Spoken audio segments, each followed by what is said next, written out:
Hello everyone and welcome back to my channel My Classroom। तो आज हम शुरू कर रहे हैं रिमझिम बुक जो है हमारी NCERT की क्लास 5th की और यह है हिंदी की बुक। ये बुक वैसे यूपी बोर्ड की भी बुक है और उत्तराखंड बोर्ड की भी, जैसे NCERT यानी CBSE बोर्ड की बुक है। और इस बुक में चलिए देखते हैं हम है क्या। ये है इसका मेन रिमझिम कवर एंड ये है उसका मेन। अब हम जो हमारी हिंदी की बुक है रिमझिम, इसमें जो जो लेसन्स हैं वो कुछ पार्ट्स में डिवाइड किए हुए हैं। तो हम पार्ट्स मतलब एक एक भाग में डिवाइड किए हुए हैं। तो कुछ भाग में कुछ मेन चीज़ें हैं, कुछ भाग में दूसरी चीज़ें हैं। तो हमारा जो सबसे पहला पार्ट है, सबसे पहला जो हमारा खंड है या भाग है, वो है हमारा अपनी अपनी रंगते। और अपनी अपनी रंगते का सबसे पहला लेसन है हमारा राख की रस्सी। ये देखिए, राख की रस्सी। अब क्या आप सोच रहे होंगे ये कैसा नाम है, राख की रस्सी? राख की क्या रस्सी बन सकती है? अब ये तो जब हम लेसन पढ़ेंगे तभी हमें पता चलेगा। तो चलिए पढ़ ही लेते हैं और समझ लेते हैं कि इस राख की रस्सी में क्या है। अब ये लेसन है, पहले है लोनपो गार तिब्बत के 32वें राजा सोन गवैसेन गापो के मंत्री थे। अब जैसे जो आप ये देख रहे हैं चित्र, तो ये देखिए इस चित्र में ऐसा लगता है कि राख की रस्सी और ये जो घर जैसे हमें दिखाई देते हैं, ये लगते हैं ये कहीं पहाड़ी जगह के घर हैं।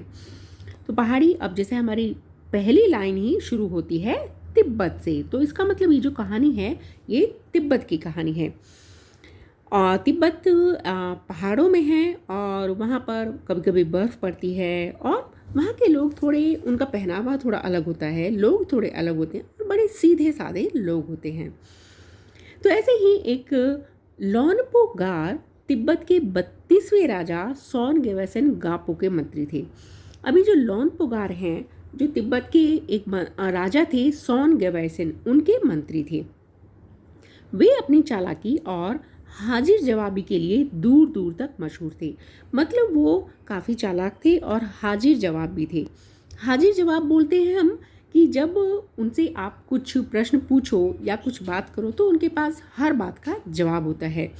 ऐसे ही लोगों को हम कहते हैं हाजिर जवाबी। कोई उनके सामने टिकता न था। मतलब उनको कोई भी प्रश्न पूछा जाए, कोई भी बात पूछी जाए, उनके पास मिनटों में उनका आंसर होता था। तो इसलिए सभी उनसे, मतलब कोई उनके सामने टिकता न था का मतलब हुआ कि कोई भी उनके सामने, मतलब उनकी बात का काट नहीं सकता था। उनकी बात का जवाब देना किसी के लिए भी मुश्किल था।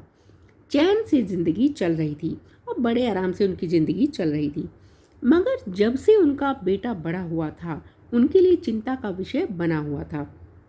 उनका एक बेटा था जो बड़ा हुआ तो उनके लिए चिंता का विषय, उनको अपने बेटे को लेकर उन्हें चिंता होने लगी।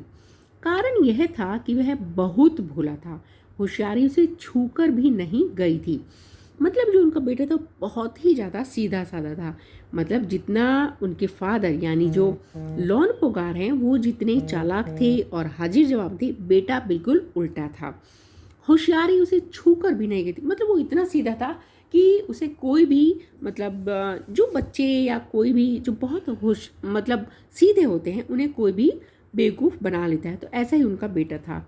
अब लोनपो गार ने सोचा, मेरा बेटा बहुत सीधा साधा है, मेरे बाद इसका काम कैसे चलेगा? अब उन्हें तो मालूम था कि दुनिया में किस तरह के लोग हैं और बेटा इतना सीधा है कि कोई भी उसे बेवकूफ़ बना लेगा। एक दिन लोनपो गार ने अपने बेटे को 100 भेड़े, तो एक दिन अब लोनपो गार ने सोचा कि भाई मुझे अपने बेटे को कुछ चालाकी, कुछ होशियारी सिखानी पड़ेगी। इसलिए उन्होंने क्या कि अपने बेटे को 100 भेड़े देते हुए कहा, उन्होंने अपने भेड़ यानी शीप्स कहा, तुम इन्हें लेकर शहर जाओ। उन्हें कहा तुम ये जितने भी भेड़ हैं, 100 जो शीप्स हैं, भेड़ हैं, इन्हें लेकर शहर जाओ, मगर इन्हें मारना या बेचना नहीं। अब तुम्हें करना क्या है? ना तो तुम्हें इन्हें मारना है और ना ही बेचना है। इन्हें वापस लाना 100 जौ के बोरों के साथ। अभी जो जौ है एक तरह का अनाज, जैसे गेहूँ होता है ऐसे ही एक अनाज होता है जौ। तो उन्होंने कहा इन भेड़ों को लेकर जाओ, लेकिन ना तुम इन्हें मारोगे ना बेचोगे, बट जब तुम वापस आओगे तो तुम्हारे साथ ये 100 भेड़ भी होनी चाहिए, साथ में 100 जौ के बोरे भी होने चाहिए। मतलब कि तुम किसी तरह 100 जौ के बोरे भी, मतलब बोरे यानी एक बड़ा सा बैग भी लेकर आने 100, बट वरना मैं तुम्हें घर में नहीं घुसने दूंगा। तो वरना मैं तुम्हें, मतलब उन्होंने एक तरह से उसको धमकी दी कि वरना मैं तुम्हें घर में नहीं घुसने दूंगा। इसके बाद उन्होंने बेटे को शहर की तरफ रवाना किया और ये कहकर उन्होंने अपने बेटे को शहर भेज दिया। लॉनपोगार का बेटा शहर पहुंच गया।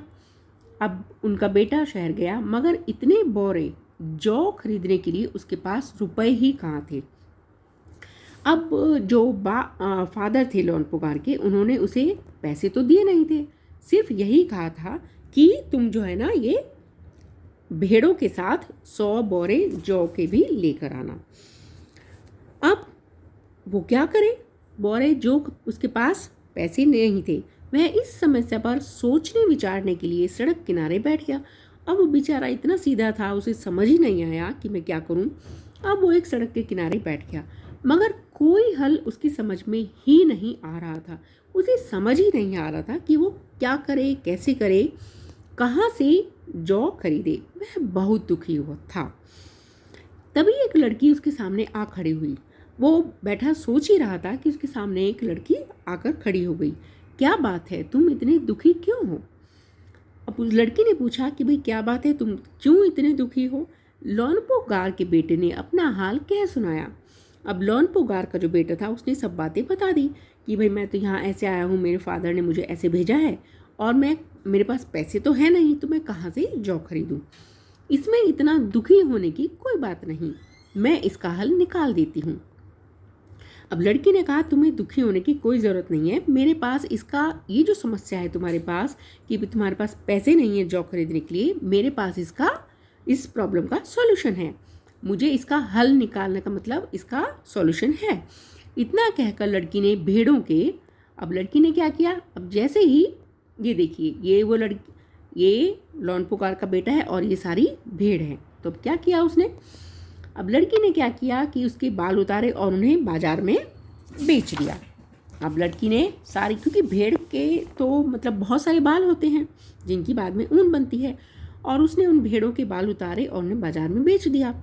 जो रुपए मिले उनसे जौ के 100 बोरे खरीदकर उसे घर वापस भेज दिया। अब उसे इतने पैसे मिल गए कि उसने जौ के 100 बोरे खरीद लिए और लॉनपोगार के बेटे को दिया और उसको बोला अब तुम घर जाओ। अब लॉनपोगार के बेटे को लगा कि उसके पिता बहुत खुश होंगे। अब क्योंकि उसे वो बोरे मिल गए थे, उसने सोचा पिता तो बहुत खुश हो जाएंगे, मगर उसकी आप बीती पर उन्होंने ध्यान नहीं दिया। वे उठकर कमरे से बाहर चले गए।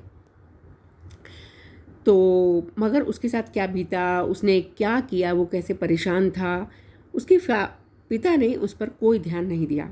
उन्होंने उसकी बातें सुनी और कमरे से चले गए। दूसरे दिन उन्होंने अपने बेटे को बुलाकर कहा, पिछली बार भेड़ों के बाल उतार कर बेचना मुझे जरा भी पसंद नहीं आया। तो उन्होंने कहा भाई पिछली बार तुमने भेड़ों के बाल बेच दिए थे, जो मुझे बिल्कुल भी पसंद नहीं आया था। अब तुम दोबारा उन्हीं भेड़ों को लेकर जाओ, उनके साथ जौ के 100 बोरे लेकर आओ। अब उन्होंने कहा अब तुम दोबारा उन्हीं भेड़ों को जाओ लेकर और दोबारा से जौ के 100 बोरे लेकर आओ। अब एक बार फिर निराश लॉनपोगार का बेटा शहर में उसी जगह जा बैठा। अब बेटा दोबारा से गया और जहां वो पहले बैठा था वहीं पर बैठ गया। न जाने क्यों उसे यकीन था कि वह लड़की उसकी मदद के लिए जरूर आएगी, और वो सोच रहा था कि जैसे पहले वो लड़की उसकी हेल्प के लिए आई थी, इस बार भी वो जरूर आएगी। और हुआ भी कुछ ऐसा ही, और ऐसा ही हुआ। वह लड़की आई, उससे उसने अपनी मुश्किल कह सुनाई। अब उसने दोबारा से उसको अपनी परेशानी बता दी लॉनपोगार के बेटे ने। अब तो बिना जौ के 100 बोरों के मेरे पिता मुझे घर में नहीं घुसने देंगे। अब उसने कहा कि अब भी मेरे पापा जो फादर हैं, अगर मैं जौ के 100 बोरे बिने लिए घर जाऊंगा तो वो मुझे घर में नहीं घुसने देंगे। लड़की सोचकर बोली एक तरीका है। उसने भेड़ों के सींग काट लिए। उस लड़की ने कहा कि ठीक है, अभी भी एक तरीका है जिससे तुम जौ के 100 बोरे खरीद सकते हो। उसने भेड़ों के सींग काट दिए, उन्हें बेचकर जो रुपए मिले उनसे 100 बोरे जौ खरीदे। अब उसने दोबारा से उसको जौ के 100 बोरे खरीद के दे दिए। बोरे लोनपोगार के बेटे को सौंप कर लड़की ने उसे घर भेज दिया। अब लड़की ने कहा, अब ये लो तुम जौ के 100 बोरे और घर जाओ। भेड़े और जौ के बोरे पिता के हवाले करते हुए लोनपोगार का बेटा बहुत खुश था। अब बेटा बहुत खुश हुआ कि उसे दोबारा से जौ के 100 बोरे मिल गए।